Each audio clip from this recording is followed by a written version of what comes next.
દેશના અર્થતંત્રને નબળું પાડવા દેશના દુશ્મનો કોઈ પણ હદે પહોંચી જાય છે અથવા તો કેટલાક એવા લાલચુ લોકો કે જેઓ નકલી નોટોનો વેપાર કરે છે પોતાના અંગત સ્વાર્થ માટે અને દેશના અર્થતંત્રને નુકસાન પહોંચાડવાના મોટા કારસા રચતા હોય છે અને આવું જ કંઈક ફરી એકવાર સામે આવ્યું છે અમદાવાદમાં કે જ્યાં નકલી નોટોનો એક મોટો કારોબાર એ નકલી નોટોનો જથ્થો માર્કેટમાં પહોંચે એ પહેલા જ ઝડપી પાડવામાં આવ્યો છે। આણંદના તારાપુરની આ ઘટના છે કે જ્યાં આગળ નકલી નોટોનો એ જથ્થો હતો અને 50 લાખની સામે 1 કરોડનો અહીંયા સોદો થવા જઈ રહ્યો હતો। 17 લાખની આ કિંમતની નોટો છે। ચિલ્ડ્રન બેંકની આ નોટો છે પણ અસલ દેખાય બિલકુલ સાચી દેખાય એવી જ આ નોટ છે। ક્યાંથી કોની પાસેથી ઝડપાઈ કેવી રીતે ઝડપાઈ અને કોણ છે આની પાછળ જાણીએ જિગ્નેશ પાસેથી। નુપુર વાત કરવામાં આવે તો થોડા દિવસ અગાઉ એટલે કે 2 દિવસ અગાઉ જ અમદાવાદના એસઓજીમાં પણ એક ગુનો દાખલ થયો હતો કે ચિલ્ડ્રન બેંકની નોટો માર્કેટમાં ફરતી કરવા નહીં પરંતુ બેંકોની અંદર જમા થઈ અને તે જમા થયેલી બેંકો અંગે એસઓજીએ ગુનો દાખલ કર્યો હતો। ફરી એક વખત ચિલ્ડ્રન બેંકની આવી જ એક નોટો 17 લાખ રૂપિયાની જે કિંમતની નોટો છે તે ઝડપી લેવામાં આવી છે। કુલ 500 અને 100 રૂપિયાના દરની જે 3400 નોટો છે 3400 નોટો તેની સાથે 4 આરોપીઓની ધરપકડ કરવામાં આવી છે। આજે 50 લાખની જે નોટો હતી તેની સામે 1 કરોડની નોટો ખરીદવા માટે આરોપીઓ તૈયારી કરી હતી। એટલે કે જે ઝડપાયેલા જે 3 આરોપીઓ છે તે તમામ જે આરોપીઓ છે તે આરોપીઓએ આખો જે કારસો છે તે રચી નાખ્યો છે અને જે નકલી નોટો હતી તે માર્કેટમાં ફરતી કરવા માટે તેઓએ શરૂઆત કરી હતી જેમાં તારાપુરના 2 આરોપીઓ તો અન્ય ગોધરા અને તલાલાના આરોપીઓ રહેવાસીઓ હોવાનું સામે આવ્યું છે। કુલ અત્યારે પોલીસે 4 આરોપીની ધરપકડ કરી તો અન્ય 3 આરોપી ફરાર છે। ત્યારે 3 આરોપી પકડાશે ત્યારબાદ હકીકત સામે આવશે કે નોટો ક્યાં છપાતી હતી કોણ છાપતું હતું અથવા તો ક્યાંથી આ નોટો મેળવવામાં આવી હતી અને દેશના કે રાજ્યના કયા ખૂણામાં નોટો ફરતી કરવાની હતી। પરંતુ આ કઈ આરોપીઓ જે પોતાના ગુનાને અંજામ આપે તે પહેલા તેમને ઝડપી લેવામાં આવ્યા છે અને આ નોટો બજારમાં બિલકુલ અને આગળ વાત કરવી છે ભૂપેન્દ્ર ઝાલાની। 1 મહિના અને 4 દિવસ બાદ સીઆઈડી ક્રાઇમના હાથે ઝડપાયો છે પકડાયા પછી ખુલાસા થઈ રહ્યા છે। સીઆઈડી ક્રાઇમ પ્રેસ કોન્ફરન્સ કરી રહી છે। સાયન્ટિફિકલી એવિડન્સ બધા કલેક્ટ કરી રહ્યા છે।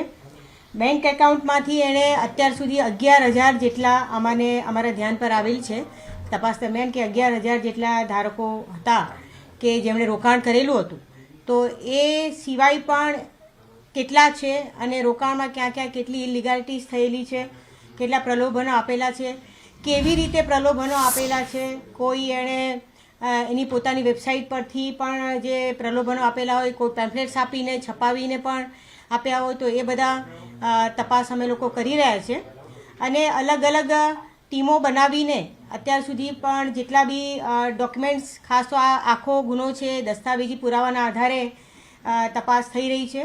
એટલે એમાં એણે ક્યાં ક્યાં કેટલું રોકાણ કરેલું હતું કેટલા રોકાણમાં કેટલા હજુ એને ચૂકવવાના બાકી છે અમારી આટલી તપાસ દરમિયાન લગભગ 95 થી 100 કરોડ જેટલા રૂપિયા એણે હજુ લોકોને ચૂક્યા નથી અને ફરિયાદીઓને અમે જે અપીલ કરી છે એ પ્રમાણે અમારી તપાસ ચાલુ છે।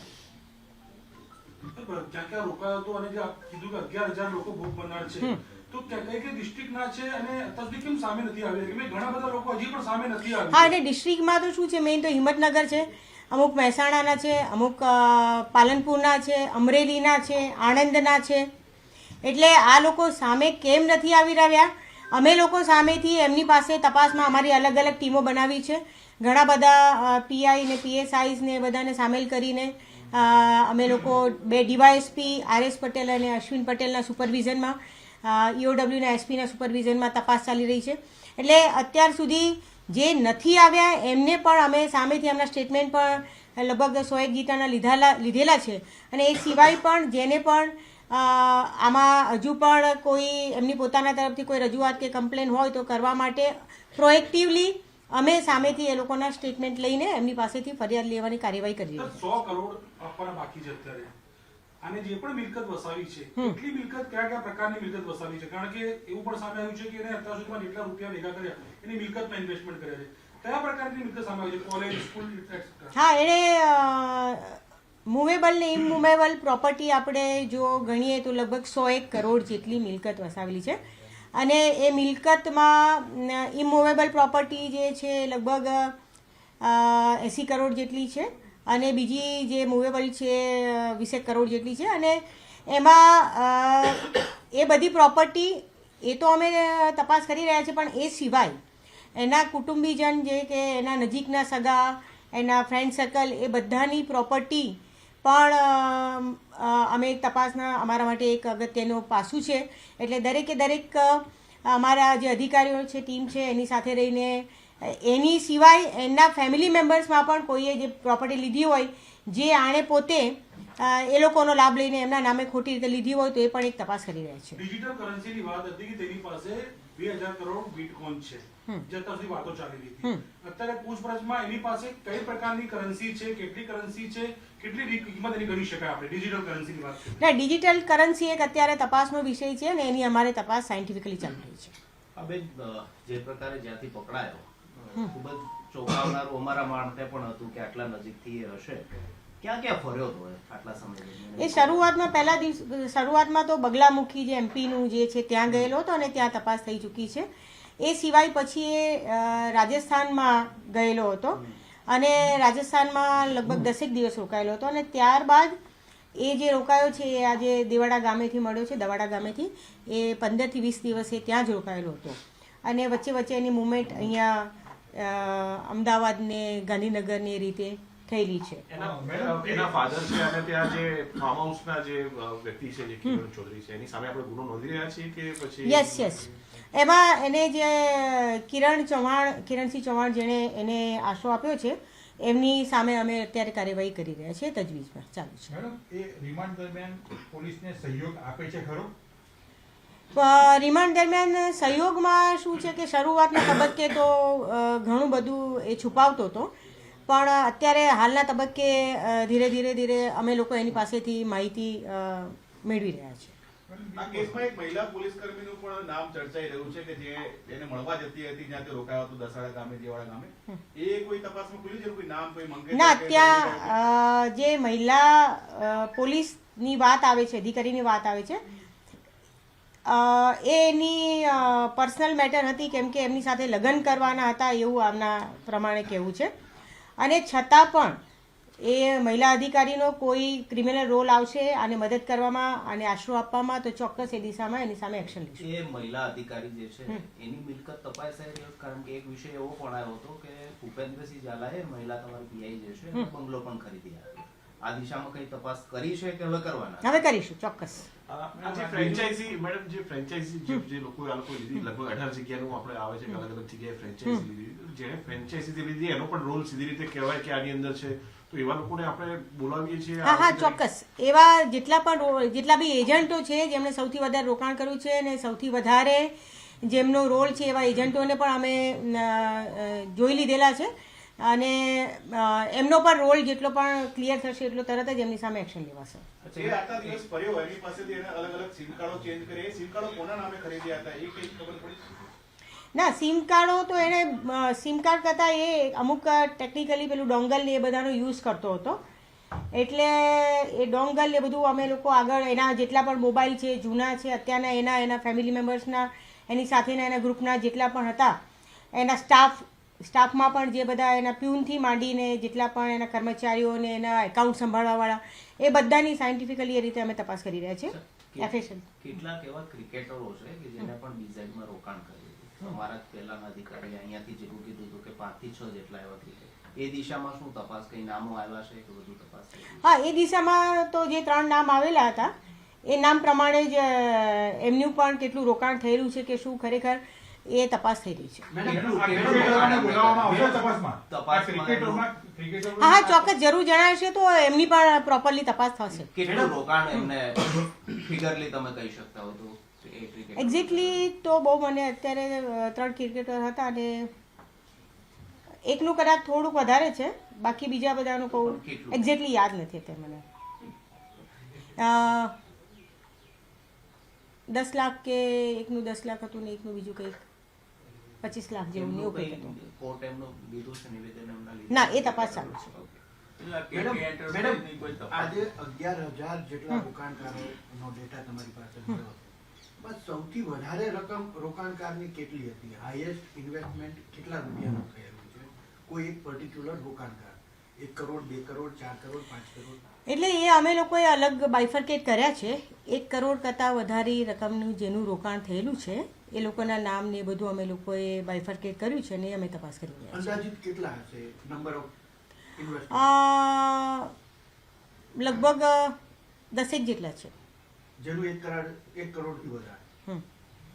કે 600 કરોડનું સ્કેમ છે તો 11,000 6,000 કરોડ. અરે 6,000 કરોડ સોરી 11,000 ની અંદર 6,000 કરોડ કેવી રીતે એડજસ્ટ થાય છે કારણ કે 6,000 કરોડ ઉપર નહીં 6,000 કરોડ તો જે તે વખતે ફરિયાદીએ લખાવેલું હતું જી બરાબર, પણ એ હવે તપાસ જે કરી રહ્યા છે અમે લોકો, તો એમાં તો લગભગ 400 થી 450 કરોડ જેટલું જ ફિગર અત્યારે હાલ મળી રહી છે. મેડમ આ જ્યારે મળ્યો ત્યારે એની પાસેથી કઈ કઈ વસ્તુઓ મળી આવી? મોબાઈલ ફોન, રોકડ, કેશ, શું શું મળ્યું એની પાસે? હા, મળ્યો ત્યારે તો એની પાસે પેલા જે ડોંગલ મળેલા હતા અને કેશ પણ હતી. કેટલી કેશ હતી? કેશ 3.5 લાખ હતી. હવે આગળ કઈ દિશામાં તપાસ છે? કારણ કે હજી રિમાન્ડના દિવસો બાકી છે. મહત્વનો મુદ્દો હવે સીઆઈડી માટે શું છે આની તપાસ? મહત્વનો મુદ્દો તો જે અગત્યના મુદ્દાઓ છે એમાં એણે મેં શરૂઆતમાં જે વાત કરી કે એણે એના પોતાના જે એકાઉન્ટ્સ ખોલાવેલા હતા, તો એનો જેટલા બી એજન્ટો છે એના પાન કાર્ડ નંબર મેળવીને અને એના બધા એકાઉન્ટ્સને જે છે એનું અમે લોકો સાયન્ટિફિકલી તપાસ કરીને મેઇન વાત કરી તે પેલું જે એનું સર્વર બનાવવામાં આવ્યું છે શરૂઆતથી, એ સર્વરને અમે એફએસએલ અધિકારીની હાજરીમાં વ્યવસ્થિત તપાસ કરીને એમાં કયા કયા ડેટા છે, કયા કદાચ કેટલાક ડેટા ડિલીટ પણ થઈ ગયા હોય તો એ ડેટા ડિલીટ થયેલા હોય પણ અમે રિટ્રીટ કરવાના પ્રયત્નો કરી રહ્યા છે.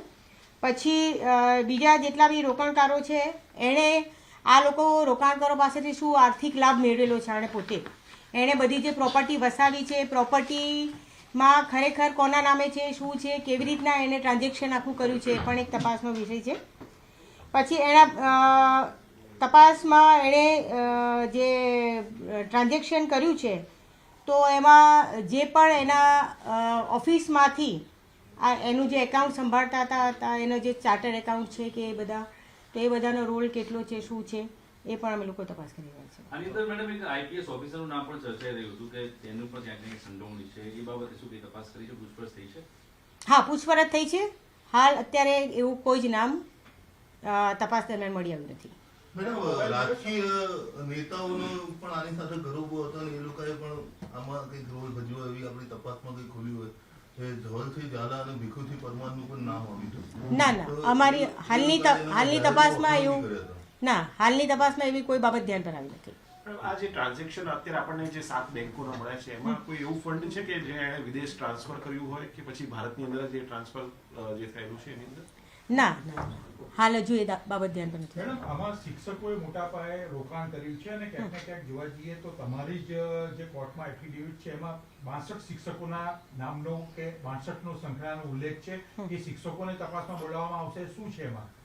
મેં તમને કહ્યું એ પ્રમાણે અલગ અલગ ટીમ બનાવેલી છે અને બધી જ ટીમ અલગ અલગ પ્રકારે દરેકે દરેક એંગલથી કોઈ એંગલ તપાસનો ફરિયાદનો બાકી નહીં રહી જાય એના માટે ટીમ બધી કાર્યરત છે. અને જેટલા પણ ભોગ બનનાર છે એને મેં તમને કહ્યું કે અમે સામેથી એ કદાચ પોતાની આઈડેન્ટિટી છુપાવતા હોય કે ન આવતા હોય કોઈ પણ કારણસર, તો અમે સામેથી એ લોકોનો સંપર્ક કરીશું. એમને કોઈ ફરિયાદ કરે, કોઈ રજૂઆત હોય, એમને કોઈ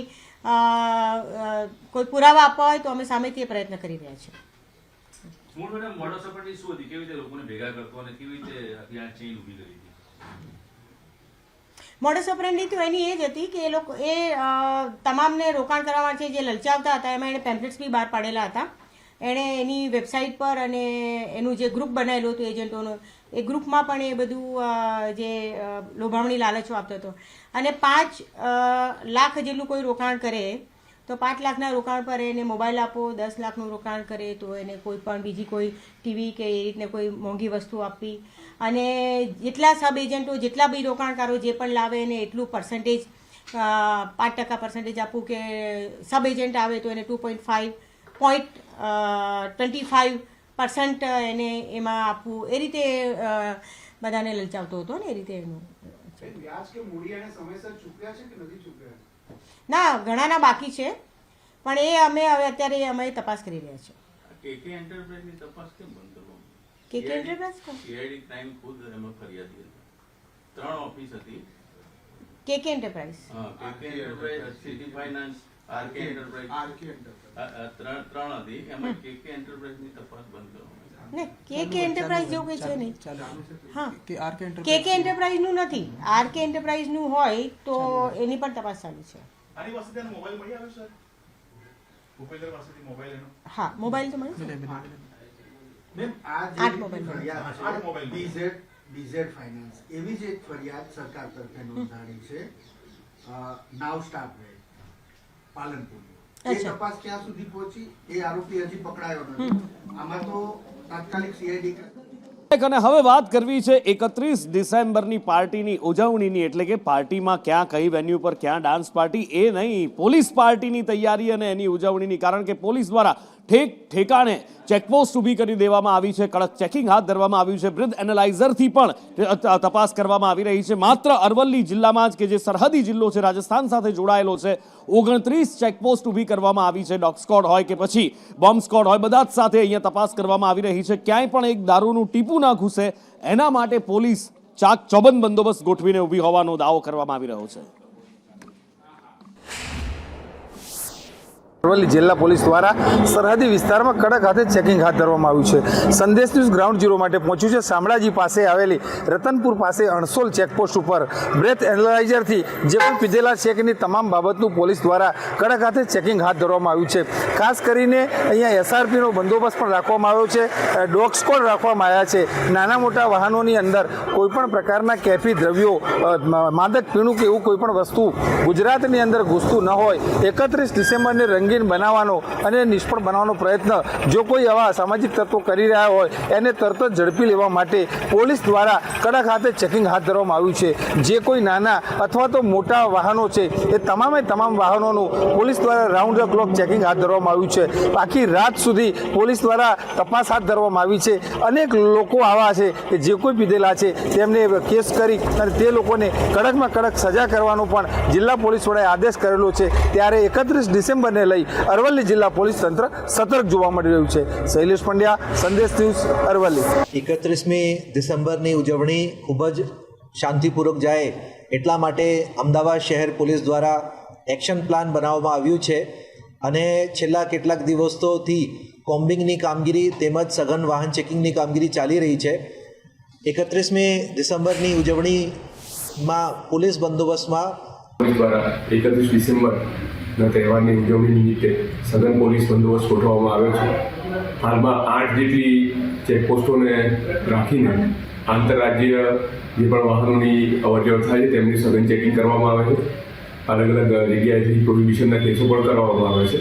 આ સાથે breath analyser, body on camera વગેરે જેવા ટેકનોલોજીનો ઉપયોગ કરીને ડાંગના પ્રજાજનો શાંતિથી અને ઉત્સાહપૂર્વક આ તહેવારની ઉજવણી કરી શકે તે માટે ડાંગ પોલીસ સતત કાર્યરત છે અને આ બાબતે તમામ અધિકારી કર્મચારીઓ સતત પેટ્રોલિંગ કરીને સમગ્ર જિલ્લામાં શાંતિનું વાતાવરણ જળવાઈ રહે તે માટે કાર્યવાહી કરી રહ્યા છે. ધન્યવાદ.